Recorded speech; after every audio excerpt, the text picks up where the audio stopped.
IPL आ गया है, dream 11, MPL, फलाना 11 सर्कल ऐप, ये सारी लीग्स आ गई हैं आपको फैंटेसी गेमिंग के नाम पे सट्टा खिलवाने के लिए, जुआ खिलवाने के लिए। बड़े बड़े आइडियलिस्टिक क्रिकेटर्स बोल रहे हैं कि सारे काम धंधे छोड़ दो, आप टीम बनाओ। आप खाना खाना छोड़ दो, खाना हम खा लेते हैं, आप जाके टीम बनाओ। आपके भैंस को हम नहला लेते हैं, आप जाके टीम बनाओ। 1,000 रुपए वाली टीम में 10-10 ठो टीम लगाने लगा।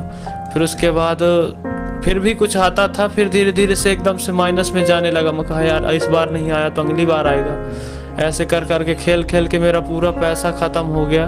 वो जो 50,000 जीते थे उसका क्या किया? वो भी लगा डाला सर, वो भी खत्म हो गया था।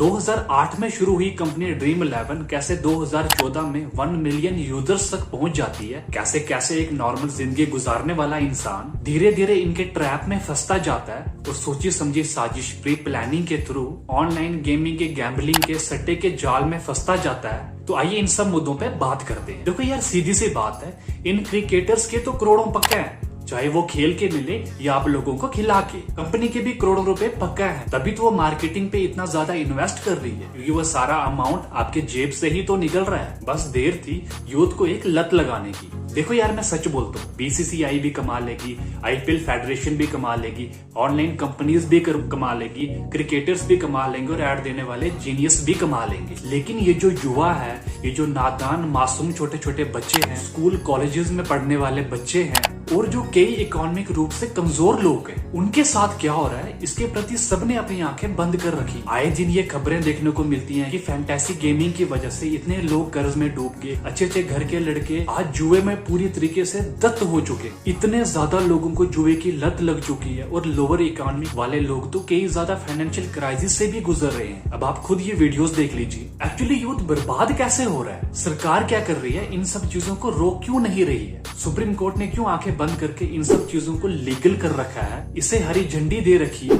और इन कंपनीज का बिजनेस मॉडल क्या है, ये कमाती कैसे हैं, खर्च कहाँ करती है, ये सब जानेंगे इस वीडियो में। आपको पता है एक सर्वे के अकॉर्डिंग 70 से 80% लोगों को ड्रीम 11 या फिर ऑनलाइन गेमिंग की इतनी ज्यादा लत लग चुकी है, लेकिन उन लोगों को पता भी नहीं है। 5 रीजंस एक्सप्लोर करते हैं जिसकी वजह से यूथ इसमें धंसता चला जा रहा है, ऑनलाइन गेमिंग का एडिक्ट होता चला जा रहा है। पहला रीजन आता है entry barriers are very slow. इसमें कोई भी आके यूज कर सकता है, इसमें कोई भी टीम बना सकता है, इसमें कोई स्पेसिफिक रेस्ट्रिक्शंस नहीं। आपको एक मोबाइल चाहिए और उसमें इंटरनेट चाहिए और 50 रुपए चाहिए तो चलो कार्यक्रम शुरू हो जाता है। और फिर 50 रुपए से करोड़ों रुपए कमाओ, कर दो दुनिया मुट्ठी में। सेकंड रीजन आता है एक्सेसिव मार्केटिंग। देखो यार इंडिया में क्रिकेट धर्म है और क्रिकेटर भगवान। ऐसे ही टॉप क्रिकेटर्स आते हैं, आपको एडवाइस देते हैं कि ड्रीम 11 पे टीम बनाओ, टीम बनाओ, टीम बनाओ, बाकी सब काम छोड़ दो, पढ़ाई छोड़ दो, खाना छोड़ दो, काम आप बस टीम बनाओ, बाकी ये सब हम कर लेंगे। तो बार बार वो जब एड सामने आते जाती है तो साइकोलॉजिकली हम ट्रैप होते जाते हैं। फिर इवेंचुअली हम भी सोचते हैं यार चलो एक बार बना ही लेते हैं, चलो एक बार देख लेते हैं बना के कि होता क्या है।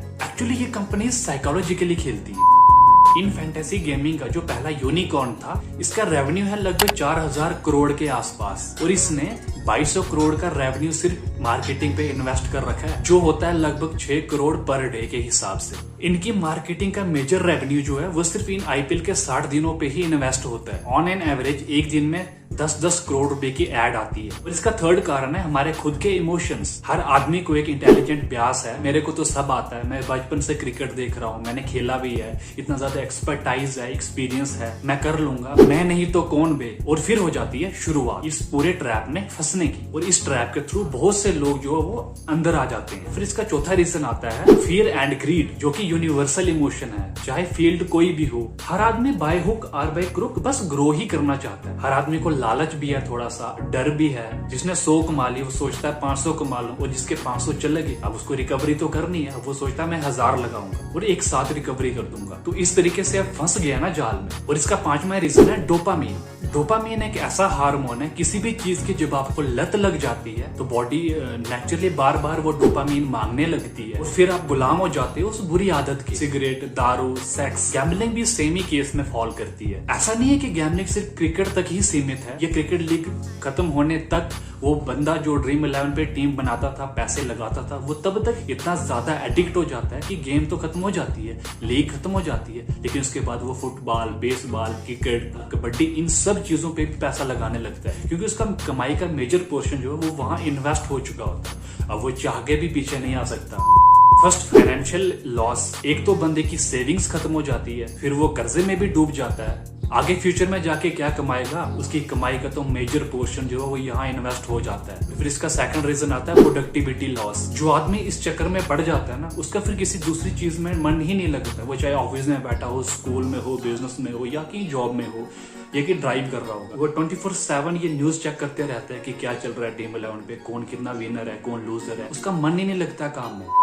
तीसरा रीजन आता है लॉस ऑफ लाइफ। जब एक व्यक्ति की सैलरी 20,000 है और उसको कर्जा 20 लाख का हो जाता है, अब ना वो कभी चुका पाएगा और ना उसको कोई उधार देगा, और बदनामी जो हो रही है वो अलग से। इन सब केसेस से बचने के लिए एट द एंड वो बंदा मजबूर हो जाता है सुसाइड करने के लिए। पहले ये कम सुनने को मिलता है, बट आज के दौर में ये हर रोज की कहानी है। देखो, अगर इतना कुछ हो रहा है तो ये कंपनीज रुक क्यों नहीं रही है? कोर्ट क्या कर रहे हैं? ये ऑनलाइन कंपनी जो 10,000 करोड़ की थी, ये 2500 करोड़ की कैसे होगी? डे बाय डे ग्रो कैसे करती जा रही है? इस पर कोई कंट्रोल क्यों नहीं है? अब कोर्ट के अकॉर्डिंग जितनी भी तरह की बैटिंग्स होती है, गैम्बलिंग होती है, वो सब बैन है इंडिया में पूरे तरीके से। लेकिन ये ऑनलाइन कंपनीज बड़ी शातिर होती है, वो इन ऑनलाइन गेमिंग को बैटिंग्स या गैम्बलिंग ना बोलकर बल्कि फैंटेसी ऐप बोलती है, जिससे पूरा का पूरा पासा पलट जाता है। फैंटेसी गेमिंग को लेके इंडिया में कोई क्लियर रेगुलेशन नहीं है, और सुप्रीम कोर्ट कहता है कि ये कोई गेम ऑफ चांस नहीं है, ये कोई बैटिंग नहीं है, ये कोई गैम्बलिंग नहीं है, बल्कि ये गेम ऑफ स्किल है। ऑल इन ऑल ये सब एक ट्रिक है। कंपनी को मालूम था कि आज नहीं तो कल हम पे एक्शन आ सकता है। उन्होंने इस एक्शन से बचने के लिए इस ऑनलाइन गेमिंग को और ज्यादा लीगलाइज करने के लिए एक बोर्ड बना दिया, federation of Indian fantasy sports, FIFS। इसका काम क्या है? फैंटेसी गेमिंग को प्रमोट करना। और इसका हेड पता कौन है? ड्रीम 11। ये तो वही बात होगी ना कि दूध की रखवाली के लिए बिल्ली को ही रख दिया है। मेरे बहुत से नोन है जो ड्रीम 11 पे टीम बनाते हैं, और मैंने उनसे बात की और उनका रेस्पॉन्स क्या था? अरे वो जीत रहा है, फलाना बंदा एक रात में इतने करोड़ों कमा गया, तो गलत क्या है? तुम्हें समझ नहीं आ रहा है भाई, यही तो स्कैम है। एक बार जब कोई जीत जाता है तो वो लाइफ टाइम उस कंपनी का कस्टमर बन जाता है। वो अपनी आगे की पूरी लाइफ में ड्रीम 11 पे पैसे लगाएगा,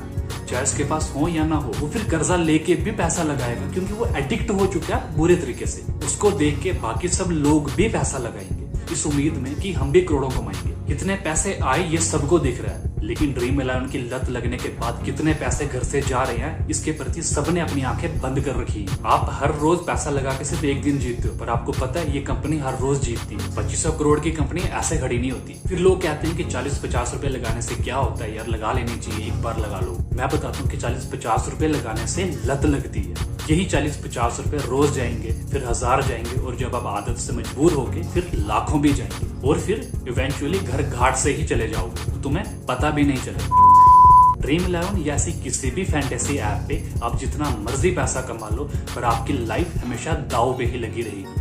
आपकी लाइफ, आपकी सेविंग, आपका दिमाग, आपकी जॉब, आपका बिजनेस, ये सब दाव पे लगा हुआ है, और आपको इस बात का अंदाजा तक भी नहीं है। मेरा एक ही कंक्लूजन है कि आप गेम सिर्फ देखो, खेलो मत।